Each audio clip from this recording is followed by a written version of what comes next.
Hello YouTube. Today we're going to look at the Walther PPQ.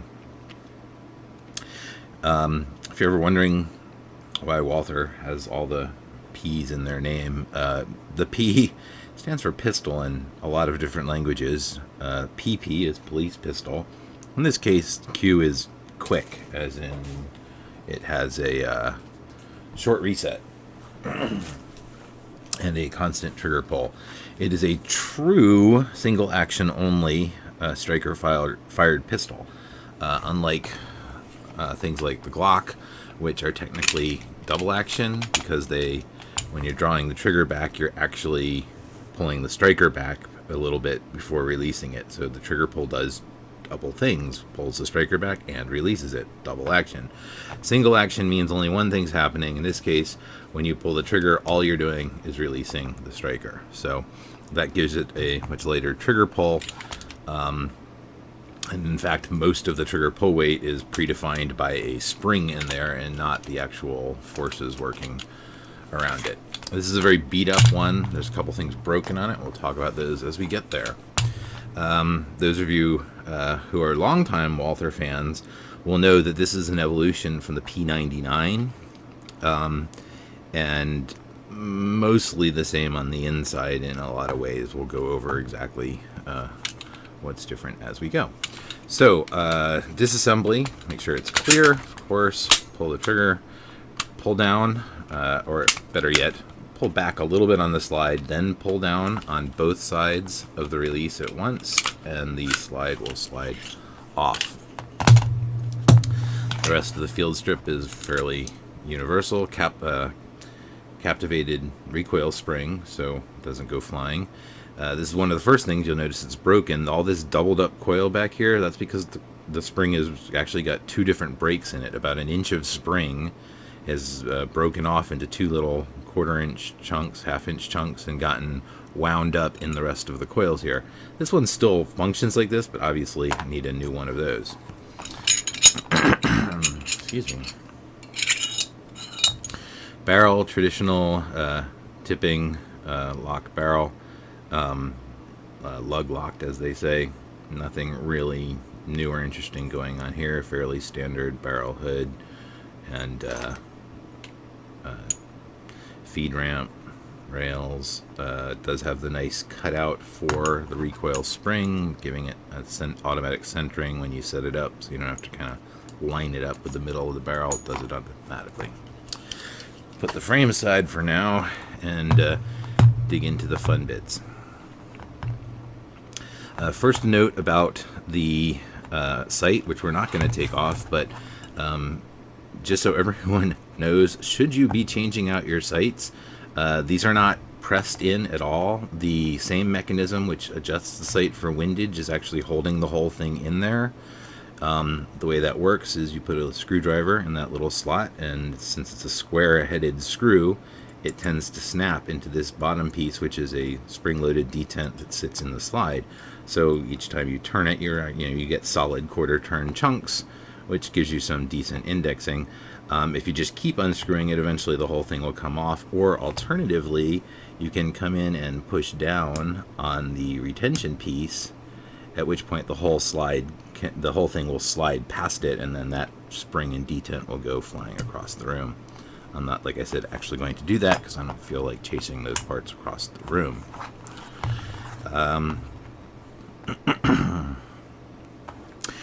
Here on the underside, we have some things that are more or less normal. Rather robust striker foot there.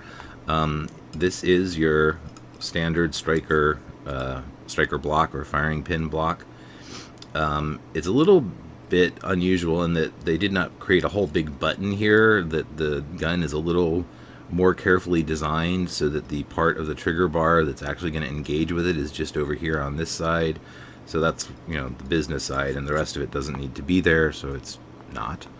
And they also made the takedown kind of interesting. We'll get to that bit in just a second. First of all, though, from the rear here, what you'll notice on the back plate is that it has this little separation up top. This part here is actually the plastic sleeve that the striker sits in, And that's so that because they have this big old striker foot, it's kind of hard to get in there to push the sleeve down, and you would mangle it if you tried to take it apart Glock style. So they made this little extension that's actually accessible from the back. So we're going to stick a punch in there, push it in about 1/8 of an inch, and then the back plate just slips off. And then you can see exactly what we were pushing on. It's the back of the plastic striker sleeve, and it was sitting like that. And so we just came in with our punch and pushed in that against the spring force, and that allowed the back plate to slip off. If you notice, the back plate has a fairly deep recess here, and so it ain't coming off with just your thumb under pretty much any circumstances. So don't try and muscle it off, or you'll monkey it up pretty badly. And then the striker assembly pops out. We'll take that the rest of the way down in a second, but first let's go ahead and gut the rest of it. This is actually a button. It's really just a plunger on a spring, but essentially it's what's holding in the extractor, which in turn is what's holding in the firing pin safety. So when we push down on that button, everything's going to be able to come out, which means put a hand over it, or you're going to have this launching across the room. The extractor generally doesn't have quite enough spring force to push itself all the way out, but definitely want to hang on to the firing pin safety while we do this. So you push it in. Generally it makes a pretty distinctive click, and the extractor comes out a good bit. If it doesn't come out all the way, you can work it out from in there a little bit. But before you pull it all the way out, now notice that the striker is actually free, so we can get this out if we want. But the important part is when we get the extractor the rest of the way out, that little button that we pushed is also free to launch out of the gun, because the extractor is the only thing keeping it in the gun. So now, before we pull the extractor all the way off, is what I'm saying here, put something over both of those so that you don't lose the parts.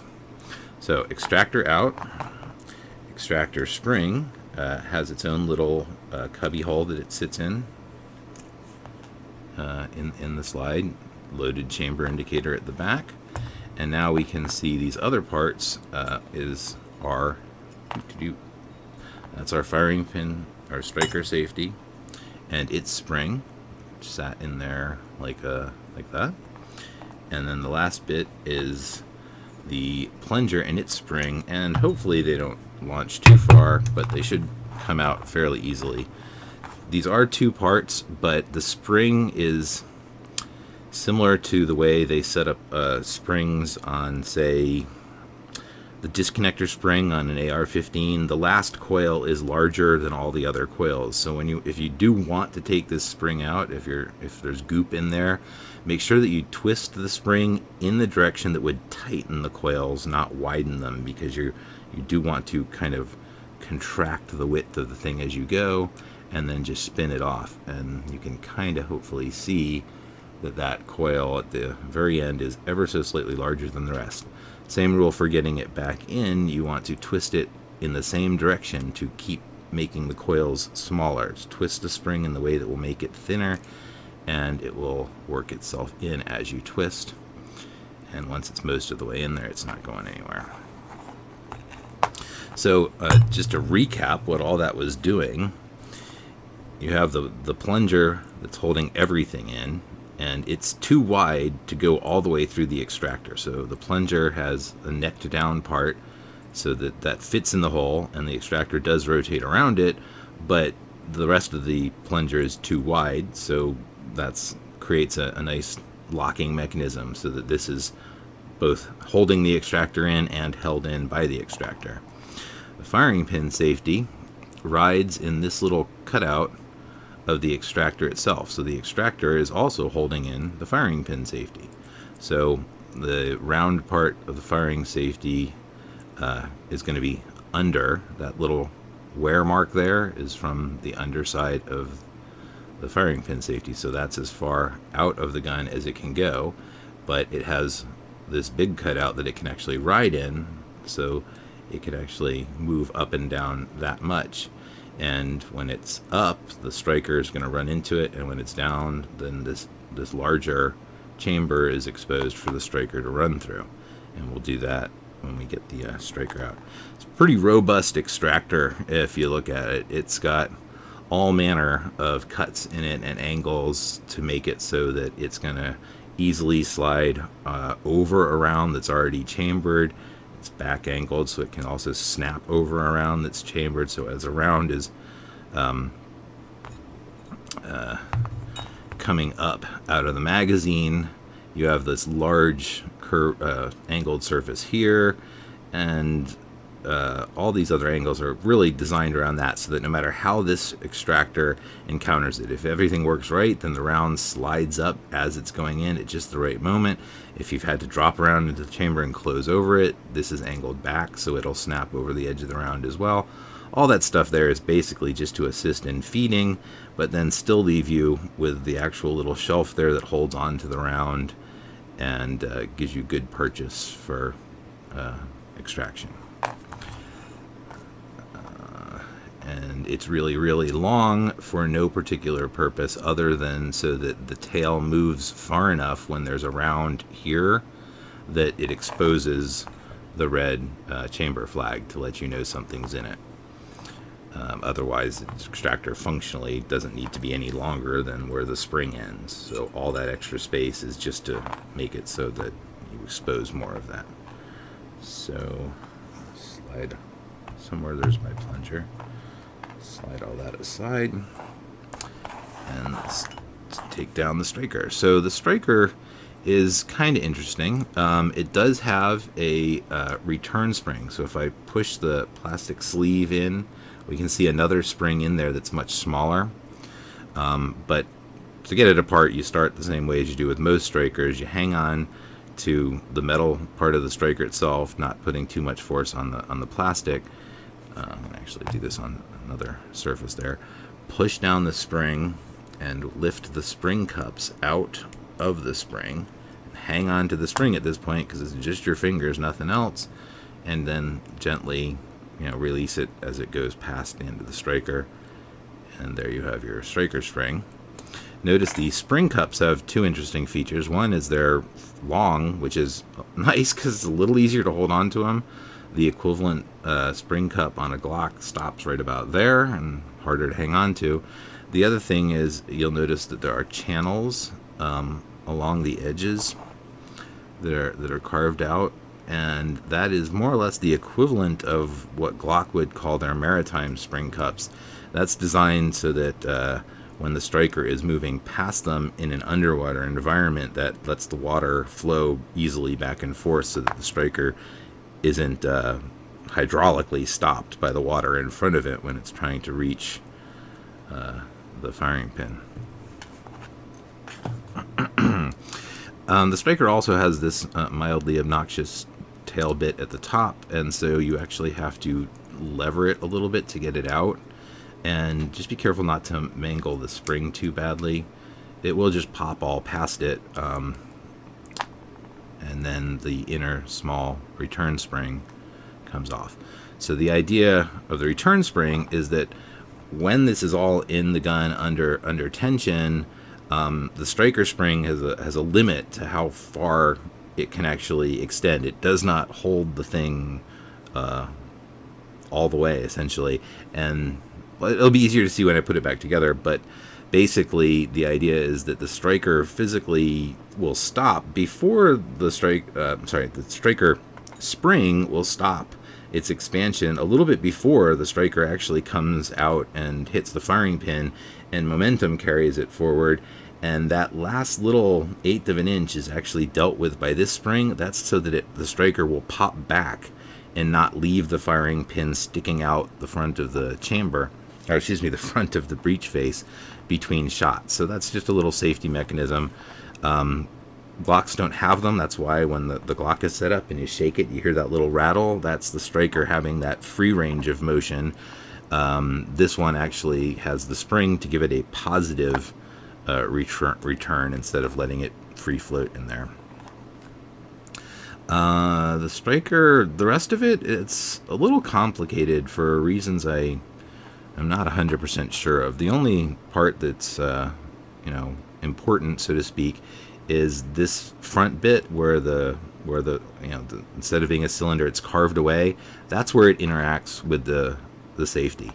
So when the safety is up and it's not supposed to fire, if something did release the striker, it would be lined up so that the front of that came in like a hammer on an anvil and ran into right there where you can see the little bit of a shiny bit on that flat surface.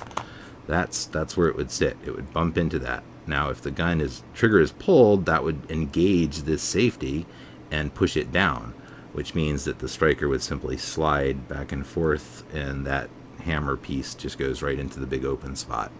But if there's nothing pushing down on the button, it's going to stop the striker from going forward. So that's why it's a safety. Frame-wise, the piece right here is the one that engages with it. It's part of the trigger bar. And this is the disconnector, but that's the part that actually lifts the button up. And unusually, it's far enough forward that without a magazine in, you can actually see the interaction of those two pieces. It's too dark to show on camera, but if you shove a flashlight in the bottom of your gun when it's assembled, you can actually see that. I have read a couple people that reported having a very rough trigger, and what they ended up determining was that their trigger bar was a little bit out of whack and was bent and was not actually engaging right along this piece. It was, half on the inside or half on the outside, and so it was kind of coming up on this at a bad angle and having to rough push this down, and so they just bend their trigger bar a little bit till it lines up perfectly and smooths right out. And again, the only other thing interesting about this sleeve is that extra button on the extra little nub on the back that you use for disassembly that prevents you from having to shove a punch in here and mangle this piece of the plastic to give you a freely mangleable piece. So you can push on that an awful lot, and even if you wore it down to all the way back to here, you'd still be able to actually use it. So it's kind of neat. The rest of the funky design on there doesn't appear to have any purpose. I assume it's just how they decided to mold the plastic. This channel and this channel, I don't know why. I don't know what's up with that. I assume, again, that that's manufacturing things that would let something grab this that has flat arms, fingers. Maybe it's for a tool. Maybe it's just the plastic tooling in the molding. Who knows? But either way, it doesn't actually do anything for the gun. So reassembly, slide that striker return spring back on.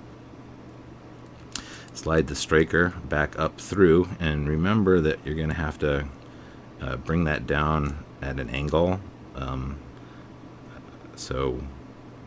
because the tail piece has to fit in there. So make sure you kind of compress it a little bit first so you can get in and out at that angle. And that's all we're doing here is, whoops. You don't want to stretch that spring any more than you have to, but there's some points in doing this where you just kind of have to. So again, that was the maneuver. Just pop it on so that that's in place and make sure everything moves freely. This part is a little more effort because it's a pretty hefty spring. So the striker spring is substantial, I'll say. And what's going to happen here is there's also a little cutout in the plastic. It doesn't sit on a flat top, so this plastic has a recess which actually holds that last coil, which makes it nice. It doesn't slip off or move around very easily. And now I'm going to do this on the edge because, again, I don't want to push on the plastic. I want to push on the metal. So I'm going to come in here, make sure I can see both my spring cups before I do this. Get that started. Get one spring cup in there, come in on the other side, get the other one started, make sure they're flush with each other, and then that's our striker. Now at this point, because the striker's out of the gun, that return spring is fully compressed. But what I was saying is that when it's actually in the gun and the back plate is on, so I'm going to throw the back plate on real quick just to demonstrate. We'll take this back off in a second. To get the back plate on, I'm just going to use a big punch to push in the plastic piece and then guide the back plate down into the slot. And there we go. So now that it's in there, notice there's some daylight, and that striker actually has some. Now I'm only pushing against that little striker return spring. So the firing spring, the striker spring itself is basically stuck between about here, about there, and about here, and it's already compressed to half its length. When you pull the striker back, you're compressing it even more. You're squishing it up all the way, but this is as expanded as it ever gets. So once when it fires, there's plenty of momentum from the big spring to absorb that, but then as soon as it hits and pops the primer, it's going to bounce back to this position. And actually, you can even see. Where's my little extra light? If you look in there, you can see the part of the striker that would bump into the firing pin safety. It's kind of neat. Basically, there's enough spaces on this gun that you can kind of see how a lot of it works while you're going. Well, I guess I don't actually have to take the striker back out to do this. I've never put it in before putting this in, but I don't think anything's going to be in our way. Oh no, I'm lying. That's a big fat lie. This is not going to be willing to get in there because it's going to run it. Oh, no. I'm so wrong.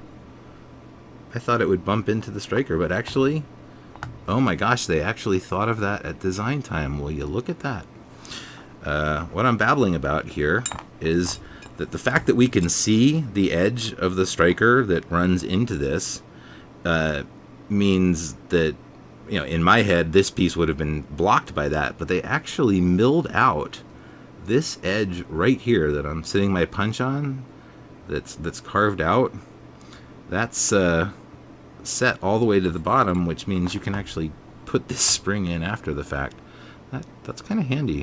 It makes it so you don't have to worry about kind of what order you're doing things for assembly. Now, to get this in there, because there is a hole in there, just a little tiny one though, where this spring sits.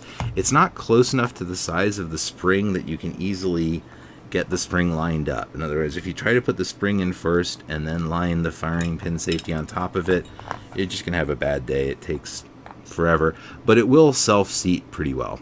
Now remember that the raised part goes towards the outside of the gun, and what I like to do is just hold the whole thing on its side and slide it in this way, because once it's in there and you push it up and down a little bit, that causes that spring to bounce right into its little hole and line itself up. So once you've got it going, then just tap it a little bit and it'll settle that spring into place. And then this plunger and spring, you just drop into its hole, keeping a finger on them so as not to drop them out of the gun completely. Put the extractor spring back in its hole. And now here's where it gets a little fumbly, because you've got to kind of push in a lot of things at once. We're going to want to push down on the firing pin safety. We're going to line the extractor up, and it's going to be blocked by that button until we push that button in, at which point the extractor can start in. As soon as the extractor hole is lined up with that button, it pops through, and at that point we can also take our finger off this, because this is now retained by the extractor.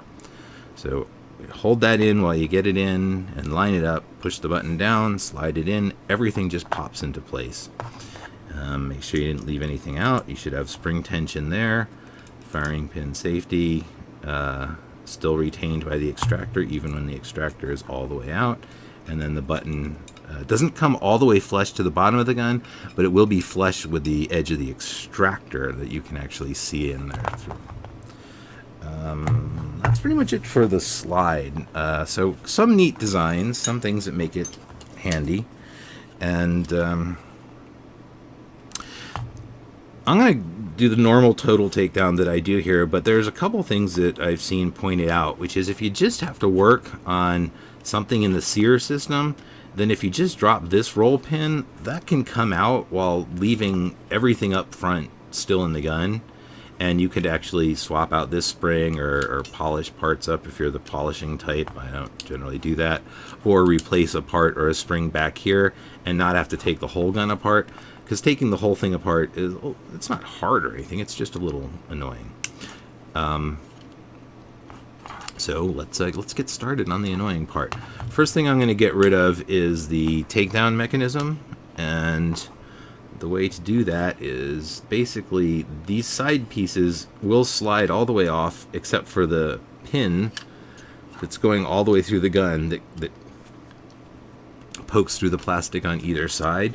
So you can either push that pin a little bit from one side, which just pushes it out the other side a little bit, just long enough to slide that piece down, and then you can come on to the other side and kind of push it through a little bit to the other side, and then the plastic can come off. So basically I just took advantage of the fact that I can push this pin a little bit all the way to one side or the other without having to bend things too much, and that lets me get this off without damaging it. Now when I pull this pin out, nothing is holding this in, because that's what we're doing here. This little piece in the middle of the locking block is the actual barrel lock. The barrel is this flat part of the barrel right there. It hangs on that piece. You know, that's the unlocked, that's the locked up, and then to disassemble it, you push that down, and the barrel can slide the rest of the way off. So anyway, the point is put your finger over that when you do this, and just push it down, and then you'll be able to slip this piece out, and then you can let off, and that piece and its spring will come right out for you. And there is also a hole in there, so when you're reassembling it, the spring can be centered in the hole nice and easily, and then the cylinder can just be dropped in on top of it. It's kind of duck soup. So set these guys aside. Now we have to hammer on things, because we're going to take off the slide lock here. And what I recommend for this is caution, because we're going to have to hammer on something for which there's no good amount of support. So this piece here, it's this, and then it's a pin that goes all the way through. It's a one-piece L-shaped thing. This one here is just held in by that pin. So you see the plus-shaped head of that pin that's actually attached to this side of it. So that means in order to get it out, we're going to have to hit that, and there's not a lot of good places for leverage. So what I'm going to do is I'm going to put my block right up close to it, not so that it's on it, because then I won't be able to hit it. So I have to make sure that it can move, but I want to be as close to it as possible. I don't want to be out here and hammering on something. I want to have some support nice and close to it. And then we just line something up, use a punch small enough to not interfere with the pattern, the plus pattern, and aim for the middle. And where's my hammer? Oops. Give it a good solid whack, and that'll start it moving. Now you don't have to keep hammering it out. It's actually not under a whole lot of pressure at all once you've got it disconnected from the side. The trick is on the side piece here, once that pin from the other side is out of it, that lets you have enough angle that you can rotate it. So this is the little retention mechanism that slides into a recess, but the only way you can get it into that recess is at an angle. So it can't go straight in, but you can go in at an angle, and then once something comes up through the middle of it, then you can't turn it at an angle again. So again, each piece locks the other one in place. So once we've punched that side out, we can get the right side off. Now, I'm not 100% what the actual interaction between the spring that pulls this back down is, because mine's broken. This little piece of metal here is missing. So presumably what it looks like on a normal one is there's just a little bump of metal here that goes under this little leg of the spring, so that anytime something lifts this up, if there's no other forces on it, this spring pushes down on the lump that I can't show you and pushes it down into place. So I got to get a new one of these. That's the other piece that's broken in this gun that I know about. And next we got to knock out the roll pins, because this roll pin is going through the locking block, and this roll pin is going through the trigger house, Sear housing. So there's nothing else we can really get to. I'm not counting the magazine release anyway. So roll pin punch, and try not to smash my camera or light.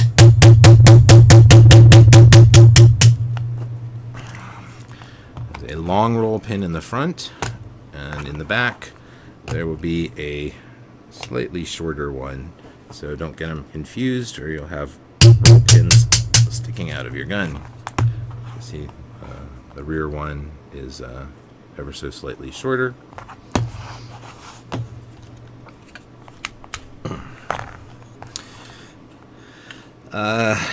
These guys lift straight out, which is not common. Sometimes the locking blocks tend to come in at an angle. These mostly trigger housings go straight up and down. And you can lever something under there. Just be gentle. Don't damage the plastic while you're levering it out. That was not a whole lot of pressure. As soon as you just kind of get it moving a little bit, come in from the front, come in from the back, do whatever it takes, but don't damage your gun doing this for the low peak. And that's our locking block. So there's the little metal piece that went through the roll pin, and then the slide lock is also the trigger pivot and goes through there. And then the release for the takedown mechanism was this thing, and it can move up and down in place. That's that. And of course, it's also the locking block. This is the transfer point from energy from the barrel into the frame. So everything that you feel in your hand came into it literally from this piece. So when that gun fires, the barrel is sitting, this part of the barrel is sitting up there on the front of this block. When it fires, it comes back and bottoms out. So this ledge here goes under this piece here, and that grabs it and pulls it down the ramp, and then boom, that's the stopping force. So all the energy from the shot goes into it. It accelerates the slide and the barrel together for just this little bit of distance, and then it pulls the barrel down, and all that energy just stops. It goes into the locking block, into the gun, into your hand, and the rest of it is the momentum that's already been imparted to the slide that does everything else. But the part you feel is right there. Now this little spring has started dangling all over the place, but what's actually going on, the spring that puts pressure on the slide lock goes in a couple right turns, and this is the other end of it. Right there actually pokes through a very tiny hole in the frame. So once you knock it loose, basically you just take it out from wherever you can get it out. If you twist it and turn it a little bit, you'll be able to pull it out from either the inside or the outside. It's a large hole here, and if you do the angles just right, you can get it out either direction. It doesn't really matter. Just don't bend the thing. So that's the whole thing. And in the gun, it's actually sitting like this, and it's got that little this whole cutout area here is for it to sit in, and it goes through the slide there to hold the other end in place. And again, I tend to grab the extractor because it's usually pretty sturdy, but try not to over pressure anything here, and just grab that whole thing as a unit and lift it up. And trigger bar will come out as well. Now it's possible the trigger slips off of the spring and stays in the gun. That's fine, just lift it out. It's not the end of the world. And we'll show you real quick how that goes in there. So this spring here, whoops, that lever is obnoxious. We'll talk about it in a minute. This spring here, the trigger bar comes into the middle of it, and then the tail of the trigger bar goes into that back loop of spring, and it rides right in there to do its job. And it's normally under a significant amount of tension. This is all of your trigger force effectively. Almost none of it actually comes from the Sear. This spring, let me get it lined up exactly right. Yeah, there we go. It sits at about this point normally, and if you want, if you watch, that much spring is there before it engages the Sear. So if I hold it in the right position, you see everything moving up top. You can see how much that spring is stretched. So one of the trigger jobs that people talk about is you can just replace this with a lighter spring and you get an even lighter trigger pull. Another place where people have complained about the trigger being gritty is this piece here. This is a bit of a mystery. I think that there's a half-evolved idea here, and Walther has left the parts in case they ever decide to do something with it, but realistically, they haven't done anything with it yet. This piece is just a spacer. They call it the trigger bar alignment bar or something like that.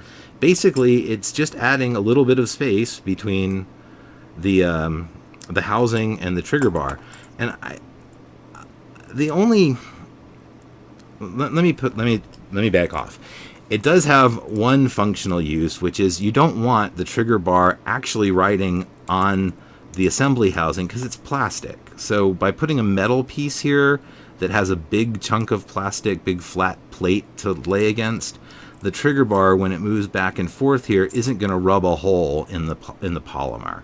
So I think it's really just protective, but I'm not sure why they made it have a pivot pin and all that. It looks like at some point they were thinking about making an adjustment. There's a hole above it, and if you think about it, if you put a threaded screw through there, you could, control how far down that thing was. I don't know why you would do that. That would not do anything. It's just like, it feels like somebody has another idea and it's doing more than just spacing it away and giving it a metal-to-metal surface. But in this particular iteration of the gun, to the best of my ability to tell, that's really its only function, is to give the metal of the trigger bar something metal to rub against so that it doesn't wear stuff out. Let's talk a little bit about the trigger bar.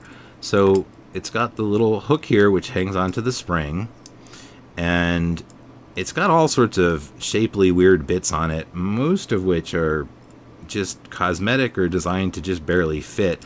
The only business ends of this thing are this piece here, which is where it actually engages the Sear. So here it's holding onto the spring. This is the other piece of the trigger bar that actually does something in the gun. It's this little tiny bit here, and we'll talk about what it bumps into later. And then this is the surface that raises the firing pin safety button, and this is the surface that the slide pushes down on for the disconnect stroke. So when we talk about that part of the function, this is where that middle bit normally rides. And so it sits in there like that. And so when the gun cycles, that's going to push the trigger bar down, causing the disconnection. And likewise, the other piece at the front is what actually will push the trigger bar up as it goes back. It's hard to do when you're just holding it, but that's the idea. The spring. There's only so many times you're going to take that spring on and off before you break it. On the back side where the trigger engages it, they've got a double coil, which on the one hand looks more solid, but at the end of the day, you still have a 90-degree bend in the single wire, so it's still going to break at some point. Maybe it's slightly more robust, but again, it's going to break, right there. And then on the front end, that they've got one coil folded up, except that it's more than 180 degrees. It goes almost all the way around, and it's flattened. And I don't know what the logic of flattening it was. It makes it stay in its little groove, I guess, a little bit better than if it were round. But the point is that removing this shreds the housing pretty badly. And so don't do it any more than you have to. Now, I just pulled it off and turned it to the side so you can see what I meant by it's a flat, crushed coil at the end, even though it's a round wound spring. You can get this out if you really want to. You can shove something small in there and extend the spring really hard and lift it out of there, and it will come out, but it's going to scratch the crap out of it while you do it. So I'm telling you, just leave it. If you're not replacing this spring, don't do that. It's not healthy for the gun, for the spring anyway, and it's not healthy for your housing. Hopefully we can see everything that we need to without it. So let's talk a bit about how it functions real quick. The striker, the big foot of the striker, big foot, is going to catch this piece and push it forward and down, and it's going to stop right there. At this point in life, it's high enough up that it will still hold the striker. So even though it comes this high up, that's just so it definitely catches it. But at this point, where it's stopping is still going to, in other words, it didn't go down far enough so that the striker wouldn't get caught. So this is the cocked position. And what's going to happen when we pull the trigger is that little nub on the trigger. I'm going to try and shine a little bit more light down in on this.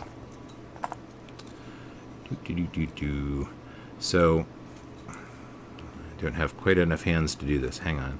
That nub on the trigger is going to push against this part of the Sear. So right here, that's where those pieces meet. Ooh, ooh.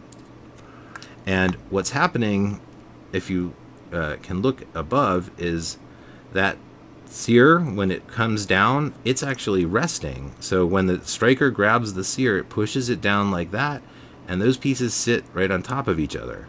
So when some force, i.e. the trigger, comes along and pushes this one back, suddenly this one can go another 1/8 of an inch down. And that's enough to let go of the striker. So fortunately, that piece is tall enough that you could actually operate it from the top as well. So we can see this without having to try and peek in the side. We can simulate what's going on, because this is the striker coming forward and pushing against that and being held up. And then the trigger causes that piece to go back, which means, so suddenly, boop, that drops all the rest of the way down. So I can't, with my left hand, I can push no further forward until that happens, at which point then that piece drops out of the way and my little punch simulating the striker goes forward. Now after that point, if you're still holding the trigger down, then it would still be pushing the connector back, and the striker would come up, but it would not catch again because it would be able to just go all the way down to the fired position. So there has to be a disconnection, and that's what happens when this part of the trigger bar gets run over by the slide. It pushes the whole trigger bar down, and since this little nub is relatively small, as soon as that happens, now there's no more force rearward on that. So as soon as that striker goes past it, it pops up again, and immediately when it catches, it's in position to block it. So that's your striker engages, you pull the trigger, it does that, the trigger gets disconnected, the trigger gets disconnected, and then it's back into position to intercept again. Now this is why it's the single action. When that's forward, when you're pulling the trigger, the only thing you are doing, you are not in any way pushing this piece backwards. So the striker is as far forward as it's going to go until the gun goes bang, and nothing that happens in your trigger pull causes it to go any further forward. So during the trigger pull, the striker is stationary until it is released. So that is a true single action. And if you look, there's not a ton of interaction. Those pieces, you know, that surface is pretty small that they hang on to. That's a pretty short Sear surface. So that's all it takes, is something that can just bump that off, and boom, you're in business. So let's take it apart. We'll look at the parts a little closer up. I will warn you that this is a pain in the butt to get back in. I have an idea involving string, which I will try, but we'll see. Taking it apart, however, is really simple. This pin here has a large head on one side, and on the inside, however, it's a small pin, so just push it out from the inside, and both the Sear and its spring come out. And here you can see that pin, what I was talking about. It's got just a rimmed head, kind of like the pins on a 1911. And so it, again, highly polished surface where it actually interacts, and then one that's just wear polished from where it grabs onto the striker. And then the other piece here has a big cylindrical plastic pin, and it's got a thicker spring in there, so it doesn't generally go flying across the room, but it is a little bit of a pain in the butt to reposition. So gently push or just grab that cylinder and work it out. Doesn't really matter which side it comes out from, as long as you can get it out. And and then all those pieces, or at least that piece and its spring, will dump out. So this spring has two identically sized legs. You're just going to remember that one sits against the metal and the other one's going to get compressed by the housing as you put it in. So that's what's going to push this end forward. If you get it on the wrong side of it, it'll go in the gun like this, and then there won't be any spring tension on it. So that's the tricky part about getting this piece back together. Again, looking at all of our interacting parts without all the other stuff in the way. This is what's going on. The striker is sitting here wanting to go forward but not being able to. Oops. Trigger bar comes back and hits this little surface here, causing this piece to rotate, allowing this one to drop down, and that frees the striker. The disconnect happens, so the trigger is no longer holding this back. That means the spring wants to bring it forward, and as soon as the striker's out of the way, this piece pops back up. This one pops forward. Striker comes back during the reload stroke, catches it again, and boom, bottoms out right there, waiting for the next shot. That also gives us a very short reset, because there's very little over travel. Once you push this back, you don't have to push it back very far for the gun to fire, and so little over travel. The trigger doesn't go back any further than that, and since all this pops back up, the trigger really only has to come forward a very small amount to be able to be in position again. So that's the Q in PPQ, is the quick reset. So quick trigger, quick reset, quick defense, TM. Now there's one part about this that I'm going to ask you guys about, see if anyone can come up with the answer. A lot of these parts are holdovers from the P99. The reason that this piece sticks up so far, even though nothing interacts with the top here, but it's obviously a shaped piece, they don't do that in firearms. There's no extra stuff usually. In this case, you have extra stuff, and the extra stuff is there because in the original P99, this sat up here doing its job, and there's a big ass button on the top of the P99 that's the decocker, which would basically push this down. And since the trigger wouldn't, you wouldn't do that while you're pulling the trigger, the firing pin safety intercepts the Sear, but it basically releases it. It's the same as pulling the trigger without actually pulling the trigger. So you get to drop the striker onto the firing pin safety and decock it. It's a pretty stretched definition of decock, but if you have a government contract that calls for your gun must have a decocker, then that's what you start doing. So anyway, that's what all that extra space up there is for. It's the same part. It's just inherited it, and there was no reason to make two different parts for the two models, so they left it with its big long neck. So reassembly, we'll do the easy bit first. The spring, we're just going to sit down in there, and we're going to start it into the housing, and at some point it's going to get bumped all cattywampus, and we're going to, because our other spring is in the way that I said I wasn't going to take out, and I'm sticking to it because I hate the damn thing. If you get this going right and you're not clumsy, you should be able to get it to slide most of the way into place before it bumps into anything. But apparently I'm just a klutz today, so I'm bumping into everything. Alright, well, alternatively, we just get it going ever so slightly, and we reach in here with a punch and grab it so that the whole thing is coming together.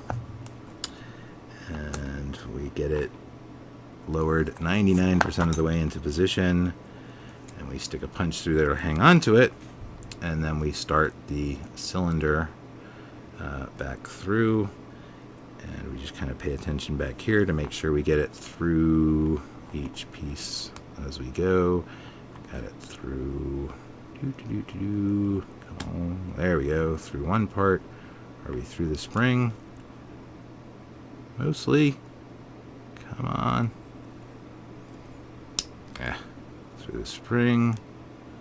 And you kind of just pay attention to the cylinder, and use a punch to manipulate it to get it the rest of the way through. And you're good to go. And make sure that everything's on the right side and that you didn't get that other tail end of the spring on the wrong side. You want to make sure that it is under spring tension that flips it forward if you pull it back. So that's that piece. And now here's the piece that I'm going to ask you guys about, because it's a little bit of a mystery in my head. I haven't figured out if this is a drop safety mechanism or what, but there's a puzzle here. If you notice, this is not a round hole. This is an oval. And the spring that's going to go in there is going to, it sits on the underside of it, which means that the spring is going to always push it towards the front of the gun. But if something somehow pushed it from this direction, it would be able to move. And I'm not sure what force would ever do that. I'm not sure if it's a drop safety thing or what. I just had an idea about it now. I'll test it in a second. And we'll see. Either way, with this spring, the long side is the bottom. The top side is the short side is the top that engages in there. If you put it in upside down, then what ends up happening is that leg sticks way down and interferes with other parts. So it's the short leg is actually the top. And this is the tricky bit. My fat fingers, it's a nightmare to get this guy in place, because essentially, even if you get it lined up, that leg, once you put it where it belongs, comes under tension. It's got this little tail piece that has to stick out through the back like that, and trying to get all that in there at once, it just don't work. It is the hard.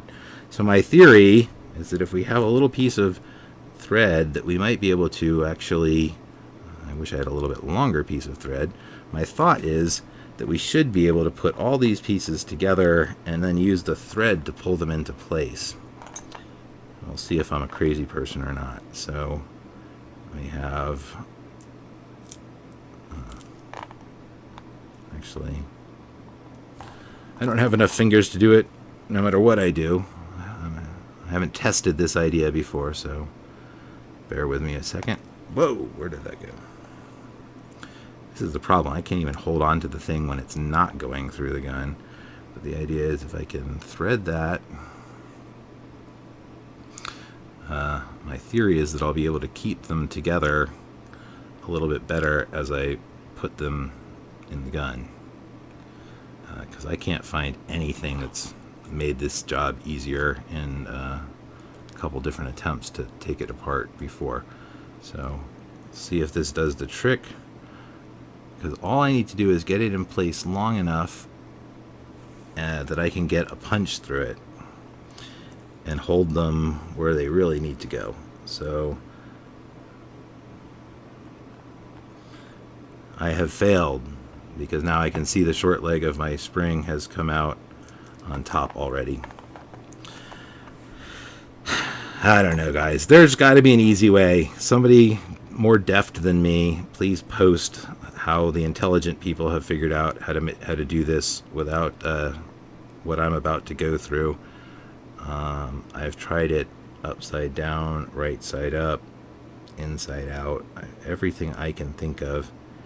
I have not yet come up with anything that manages to make it easier. No matter how I play it, it just never wants to stay in place, and ends up taking forever.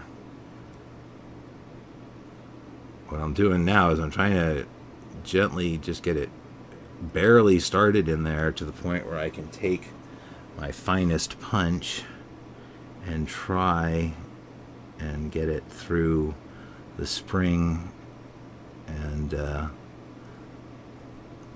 sear at the same time. But like I said, that spring, the minute it comes under tension, wants to move, and then nothing is in the right place. So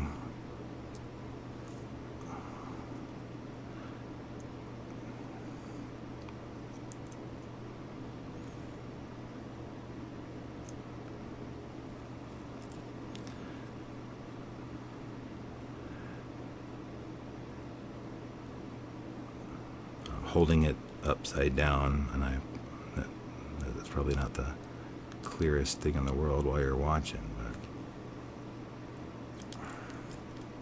but I got it. Unfortunately, now my punch is pretty much in from the wrong side because I'm an idiot.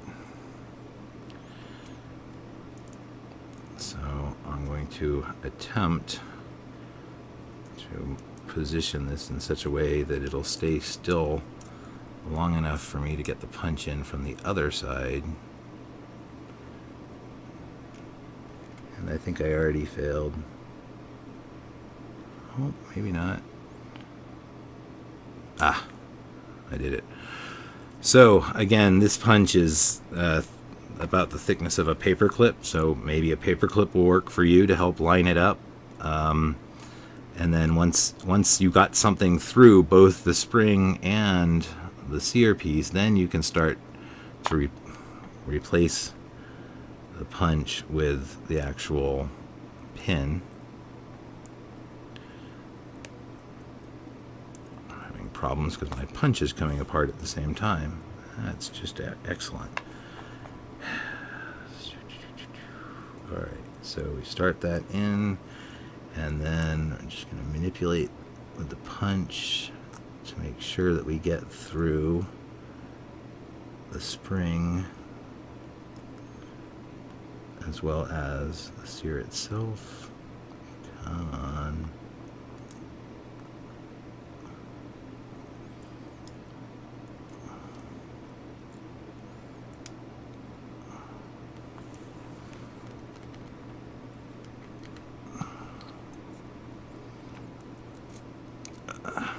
Why is this being such a butt?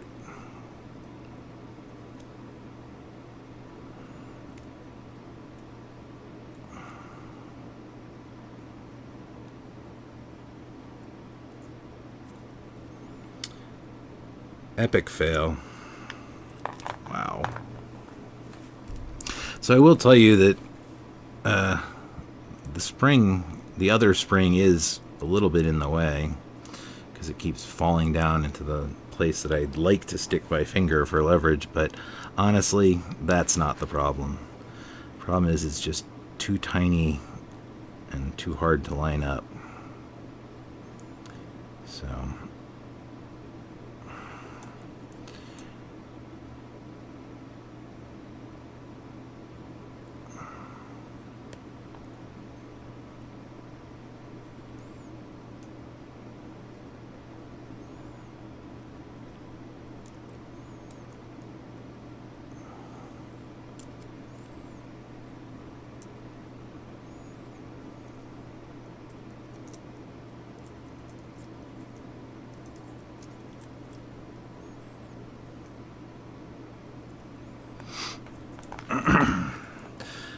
I apologize for not having a great trick to make this easy. Feel free to fast forward to the point where you see me waving my hands in joy in the video, because that means I managed to get it back together, and if you've already got yours back together, then you don't need to keep watching me struggle.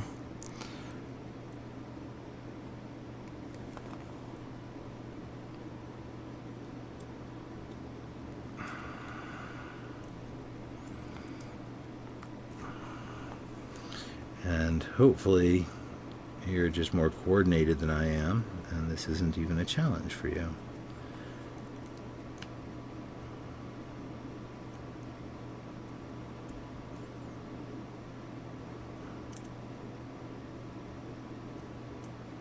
Craptastic.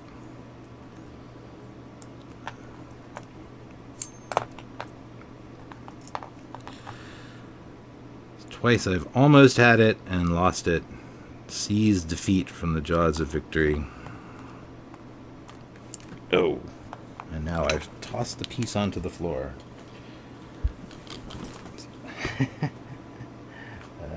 1 second. It's not too far away. I'll find it with my foot in a second. And I'll scream. Oh, come on. There you are.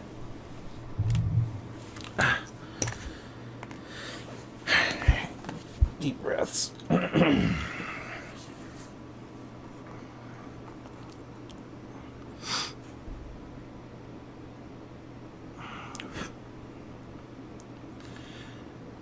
This is what manuals mean when they say no user serviceable parts inside, by the way.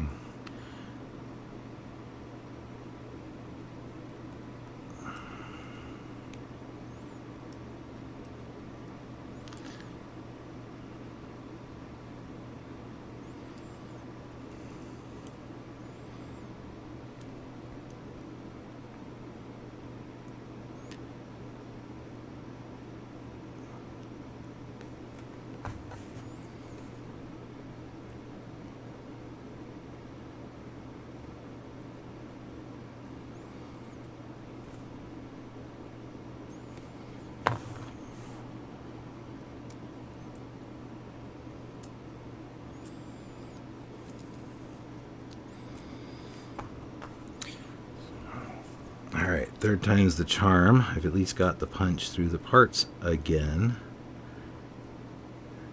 Now I just gotta line them up. Oh boy.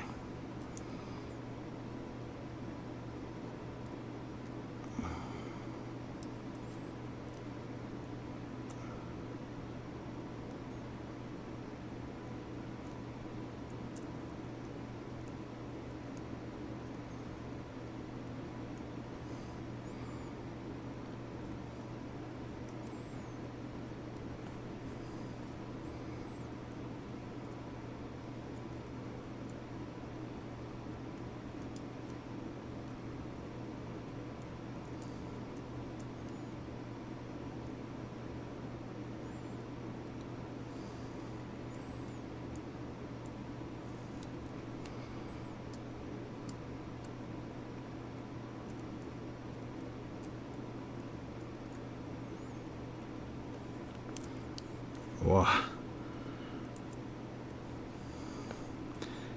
Can't see, can't feel.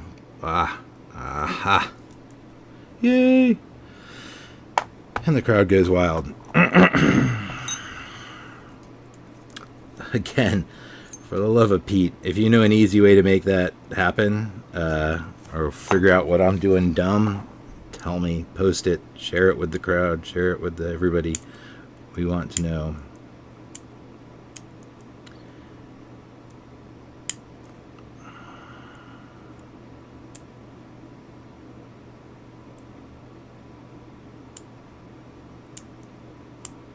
So, I'm still puzzling a little bit over what mechanical thing could happen that would cause this to somehow need to go backwards. And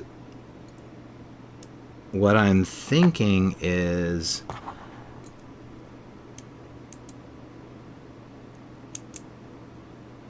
that it is conceivable, based on where it sits. Let me just tuck it in for a second and think this through with you guys. If we think about where these guys actually sit when they're locked up, when the striker is all the way forward, it's going to be right on top of that. Which means when the striker starts to move back, yeah, that's what it is. That's what it is. Because that, alright, now I've reasoned it out. So, this piece can only go this far down, and we know that at this point, it's holding the striker back. So that means when you fire it, and it dips down, the striker goes overhead, but because the striker, that's why the striker is long here. Essentially, it's going to hold this piece down the whole time until the gun goes all the way behind it, and then the tail. In other words, this piece should never end up behind the striker. But it does mean that there's going to be a point where the striker is moving backwards and dragging across this. And it's possible that that's just there to make sure that it can be pulled off.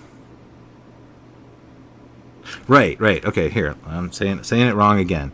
So the striker is sitting here, can't go any further forward.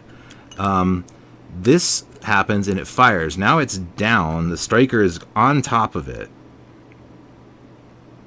It can't pop all the way up because the striker is in the way.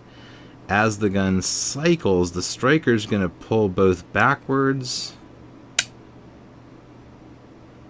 and at no point does it actually need to move this backwards. Damn it, I don't know. I am stumped. All as I can say is that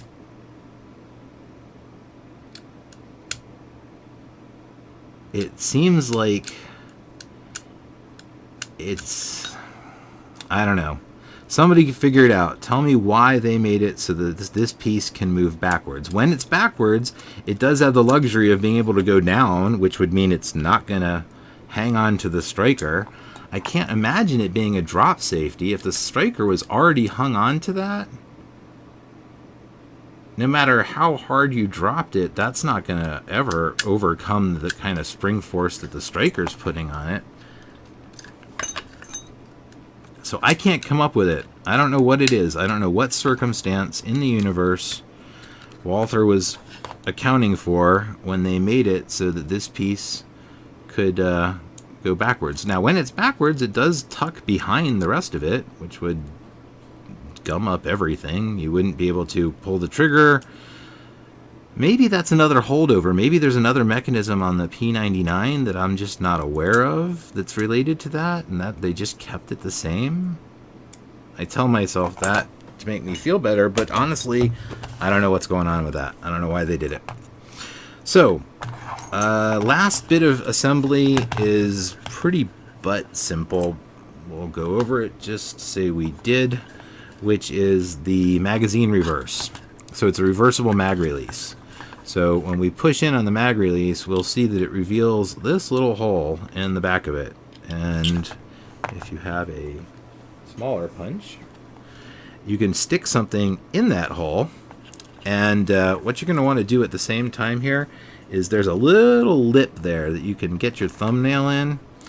So stick your thumbnail in the lip and then push in. And when you pull this back out, your thumbnail will be holding half the magazine release, the keeper, and the rest of the magazine release will come right out. They show in the manual that you can stick a screwdriver under here, but there's a tiny lip there. I guess if you had a glasses screwdriver size thing, maybe you could get something under there. But at the same time, they have these huge notches in the back that you can just stick a nail into. So unless you have no thumbnail, I don't know why you would do that. Either way, don't overdo it when you're pushing in through the little hole there. This is a metal piece that you're pushing through, but you're pushing on a plastic fin. You're just pushing on this little flipper here, right there. And you don't want to break it, and even just little pushes on it, as you can see, ding it pretty badly. The magazine spring, magazine release spring itself sits in here. There's a piece of plastic halfway through. Shine some extra light on there. You can see the hole in there. That's where the actual spring sits. It sits in its little hole, and that's the same on both sides. So that's completely reversible. The spring compresses against that inside bit. When you're not pushing in on that little blade of plastic, it sits fully in that rectangular crevice, which is what prevents these guys from going anywhere without each other. So putting it all back together from whichever side you fancy, set your spring in there, set the magazine magazine release itself on the spring. The spring will go right, actually it's easier to do it. It's easier to set the spring in the in the magazine release button, and then slide that in, and it'll find its little hole pretty easily on its own there. And then from the other side, while you're pushing it all the way in, you just come in and slide that piece on, and it snaps right over it, and your magazine releases back on. The only other thing going on at the gun at all isn't really disassembly, it's the this back piece in case in case you want to change back straps. If you actually have the original gun back straps, this one's marked M for medium. Presumably there's an S in the L if you actually had the box.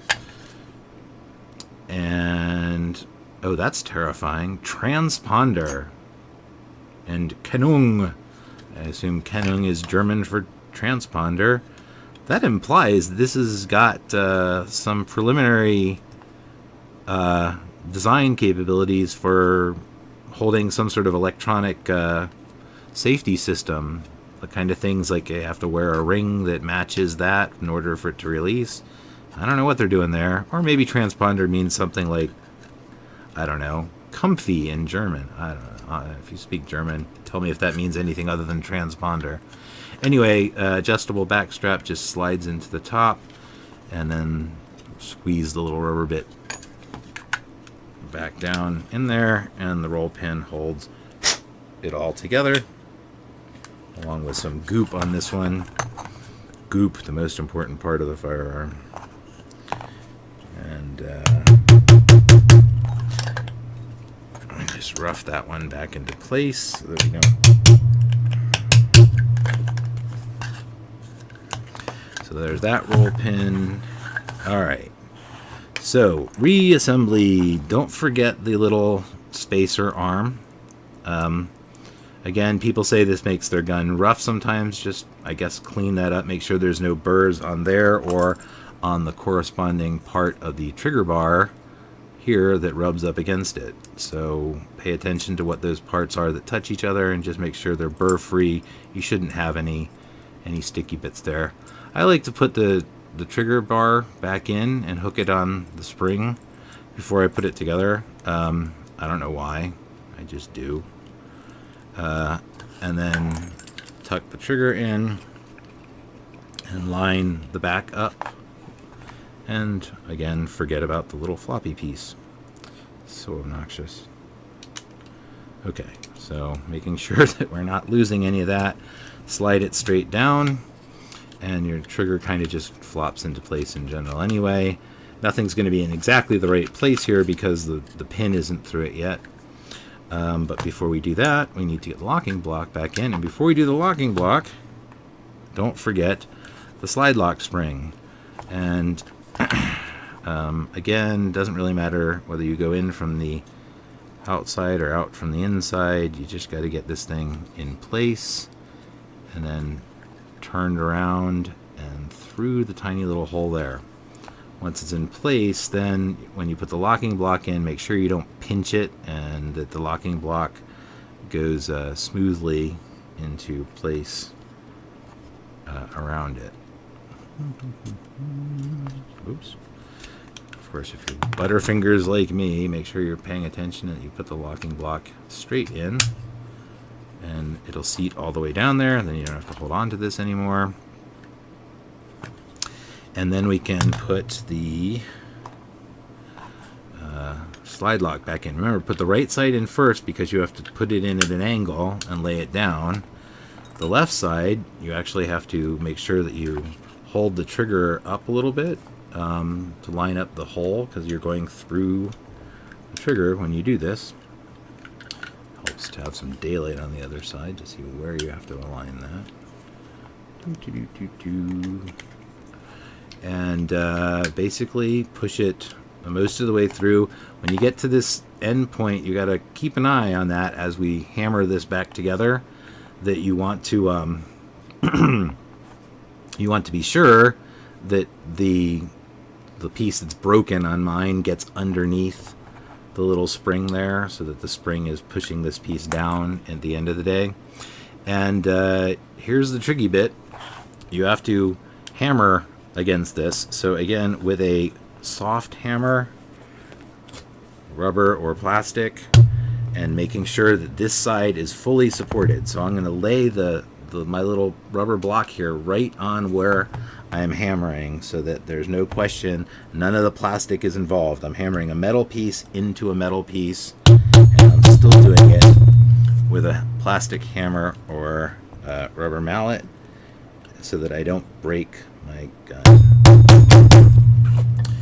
And those pieces, you'll know they're in there when it engages properly with the spring. Obviously, I can't measure that in mine because I'm missing that bit. But now these guys are in place.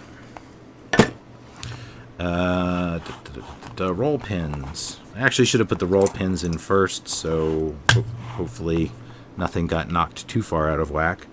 The rear roll pin will go in easier because it's going only through polymer components. So we can tap that one in real simple. Use the roll pin punch for anything hard. And again, just try and make these, friendly, evenly spaced so you don't rub your fingers on them. This one, however, only half of it's through polymer, then it goes through the locking block. So make sure the locking block is set really well. And while you can start this with a few taps of the old hammer, once you get there, switch over to the roll pin punch. You don't want to wail away on a roll pin that's not... you don't want to deform the head of the roll pin.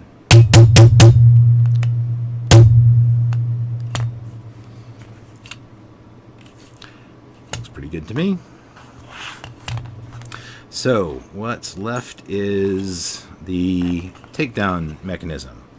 So as we talked about before, the spring should be able to find its way into the center hole and pretty much center itself. This piece just goes around it with the flat part towards the back of the gun. And you shouldn't have to push it down super hard, just a little bit, and you'll be able to get the pin, started through it. And we're going to do the same trick that we did for disassembly for assembly. I'm going to push this pin down flush on this side so that the plastic piece can just come right up over it. And then I'm going to hold that plastic piece, in the correct... Apparently I'm not. I'm going to hold that plastic piece in the correct position and push the pin in to the other side. And now it's caught the plastic piece. So I just push it in a little bit. Let's get the substantial punch and try that again. I'm just going to push that in a little bit more and slide this one up and then pop it over. And if they're both locked in there, it shouldn't really do anything if you just push on one side. It's designed so that it really has to be pulled at both at once. And now everything should work, meaning we should actually see that whole mechanism in place. So again, if we come here and simulate the Sear, when we pull the trigger back and the disconnector starts to move, then that can go down. Whoops. I feel like I just missed part of that.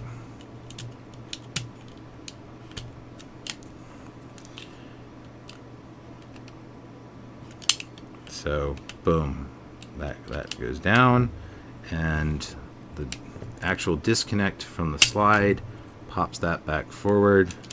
That sets in place again. It all just works. Put it back together from our field strip. I don't think there's anything else to talk about on this guy.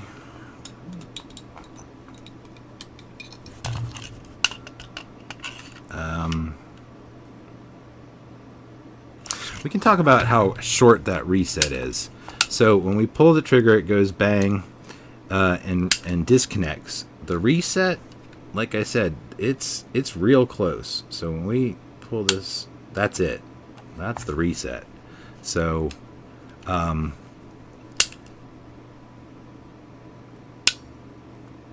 that's a short reset.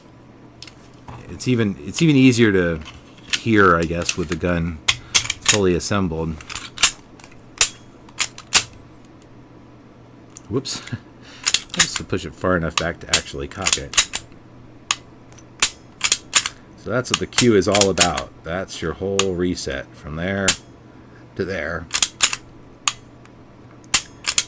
That's, I don't know, somewhere right around 1/8, maybe a little more than 1/8 of an inch of motion at the center of the trigger. So there's the take up, which is no big deal. What people have done by replacing that spring with a lighter one is just make the take up easier. The brake itself, though, once you're actually moving that metal, nice and light. And with that reset there, you can feel the ledge, but it's pretty light. So staging this trigger is a little bit dangerous if you haven't lightened the spring, because it's really hard to actually feel that. So it really is that first pull and then nice quick resets if you're that kind of shooter. So obviously magazine cut on both sides because it's reversible. Nothing else particularly novel. Double stack center feed magazine. And that's it.